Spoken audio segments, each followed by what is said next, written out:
বন্ধুরা আমরা ফুটবল ইতিহাসের অনেক ধরনেরই রেড কার্ড দেখেছি। তার মধ্যে কিছু ছিল ফানি রেড কার্ড, কিছু ছিল খুব সিরিয়াস রেড কার্ড, আর কিছু অবাস্তব রেড কার্ড যেগুলো পাওয়ার কোনো কথাই ছিল না। কিন্তু আজকের এই ভিডিওতে আমরা দেখতে চলেছি ফুটবল ইতিহাসের সেরা 10 দ্রুততম পাওয়ার রেড কার্ড গুলোকে। জি হ্যাঁ বন্ধুরা, আজকের এই 10টি রেড কার্ড পাওয়া প্লেয়ারদেরকে দেখে আপনিও বলবেন খেলা শুরু হতে না হতেই কি করে তারা রেড কার্ড পেয়ে গেল।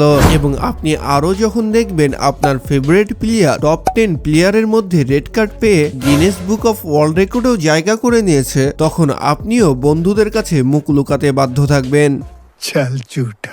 তো আমাদের লিস্টে 10 নম্বরের যে রেড কার্ডটি রয়েছে সেটা অন্য কারো নয়, লিওনেল মেসির পাওয়া একটি রেড কার্ড। ঘটনাটি ছিল 17 আগস্ট 2005 সালের হাঙ্গারি বিপক্ষে খেলা আর্জেন্টিনার হয়ে লিওনেল মেসির একটি অসাধারণ ম্যাচ হতে পারত।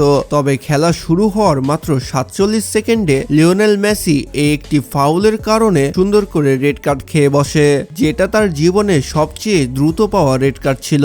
কেই বা ভেবেছিল 18 বছর বয়সী এই তরুণ ফুটবলারটি আজ বিশ্বের সেরা খেলোয়াড় হয়ে উঠবে। তবে 18 বছর বয়সে 2005 সালে পাওয়া এই রেড কার্ডটি তার ক্যারিয়ারে কোনো বাধা আনতে পারেনি।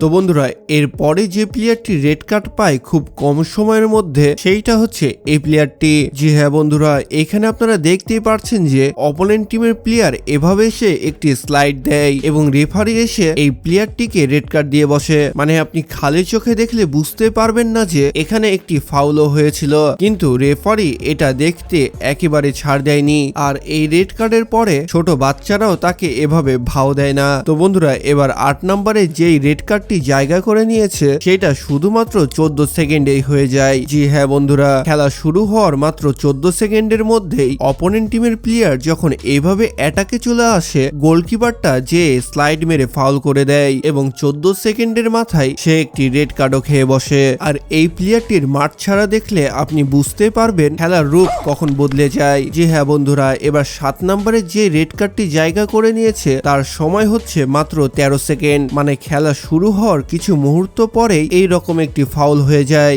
আর রেফারি দেখতে একটুকু মিস করেছিল না, যে কারণে রেফারি এসে সাথে সাথে রেড কার্ড দিয়ে চলে যায়। মানে এই প্লেয়ারটা চাইলেই ফাউল না করতেই পারতো। মানে বল কোথায় আর সে কিক করছে কোথায়, মানে রেফারির চোখ আছে বটে। তো বন্ধুরা, এবার 6 নম্বরে যে রেড কার্ডটি জায়গা করে নিয়েছে তার সময় হচ্ছে মাত্র 9 সেকেন্ড। জি হ্যাঁ বন্ধুরা, 9 সেকেন্ডের মধ্যেও যে একটি রেড কার্ড পাওয়া সম্ভব এটা আসলে কল্পনারও বাইরে। প্লেয়ারগুলো খেলা শুরু করলোই মাত্র তখনই হঠাৎ করে এইরকম একটা ফাউল হয়ে যায়। ফাউল হতে দেরি হয়ে যায় কিন্তু রেড কার্ড দিতে দেরি হয়নি। ফাউল হতে 9 সেকেন্ড সময় লাগলেও রেড কার্ড দিতে শুধু 1 সেকেন্ডই সময় লেগেছিল। মানে এত অ্যাডভান্স রেফারি যে কোথায় থেকে আসে, এইগুলো রেফারিকে কি এবার আমরা ওয়ার্ল্ড কাপে দেখতে চলেছি? যদি এবার ওয়ার্ল্ড কাপের মাঠে এইরকম রেফারি থাকে তাহলে কিন্তু খেলার রূপটাই চেঞ্জ হয়ে যাবে। তো বন্ধুরা, এবার 5 নম্বরে যে রেড কার্ডটি রয়েছে সেইটা শুধুমাত্র 9 সেকেন্ডের মাথায় যে একটি ফাউল হয়ে যায়, তাও আবার একটি গোলকিপারের কাছ থেকে। মানে রেফারি অপোনেন্ট টিমের গোলকিপারকে এভাবে রেড কার্ড দিয়ে উড়িয়ে দেয়। মানে কত টাকা যে ঘুষ খেয়েছিল তা আপনারা বুঝতে পারছেন। তো বন্ধুরা, এবার 4 নম্বরে যে রেড কার্ডটি রয়েছে সেটাও 9 সেকেন্ডের মধ্যে হওয়া একটি রেড কার্ড। জি হ্যাঁ বন্ধুরা, খেলা শুরু হওয়ার কিছুক্ষণ পরেই এই প্লেয়ারটি অপোনেন্ট টিমের প্লেয়ারকে উড়ে যেয়ে একটি কিক মারে এবং রেফারি তাকে এসে সাথে সাথেই একটি রেড কার্ড দেখিয়ে দেয়। তো বন্ধুরা, এরপরে ফাস্টেস্ট রেড কার্ড হিসেবে আমাদের একটি নয় দুইটি রেড কার্ড রয়েছে। জি হ্যাঁ বন্ধুরা, সাবস্টিটিউশনে এই প্লেয়ারটি নামার পরে গোলকিপারের দেওয়া একটি বল হেড করতে যে অপোনেন্ট টিমের সাথে ফাউল হয়ে যায় এবং শুধুমাত্র 3 সেকেন্ডের মাথায় তাকে মাঠ ছাড়তে হয়। মানে 3 সেকেন্ডের জন্য মাঠে আসার থেকে তো না আসাই ভালো ছিল। আমরা জানি এটা আপনারা মনে মনে অনেকে বলছেন, এমনকি সেটাও নয়। এই প্লেয়ারটিও সাবস্টিটিউশনে নামার পরে অপোনেন্ট টিমের প্লেয়ারের সাথে ঝগড়া শুরু করে দেয়। এটা কোনো কথা? এবং রেফারির ভালোভাবে সেটা চোখে পড়েনি যে ঝগড়াটা শুরু হলো তো হলো কোথা থেকে। তবে রেফারি যখন রিপ্লে দেখে তখন রিপ্লে দেখে এসে সে প্লেয়ারটিকে এভাবে রেড কার্ড দিয়ে দেয়, কারণ প্লেয়ারটি তার হাত চালিয়ে অপোনেন্ট টিমের প্লেয়ারকে আহত করে দিয়েছিল, যে কারণে সে সাথে সাথে একটি রেড কার্ড পেয়ে যায়। তো যাই হোক বন্ধুরা, এবার আমাদের লিস্টে সব থেকে কম সময়ে রেড কার্ড পাওয়ার যে ঘটনাটি রয়েছে সেটা ঘটেছে এই প্লেয়ারটির সাথে। জি হ্যাঁ বন্ধুরা, এই প্লেয়ারটা খেলা শুরু করা মাত্রই অপোনেন্ট টিমের প্লেয়ার যখন ট্যাগেলে আসে তখন তার হাতে বেঁধে পড়ে যায় এবং এই প্লেয়ারটি রেড কার্ড খেয়ে বসে।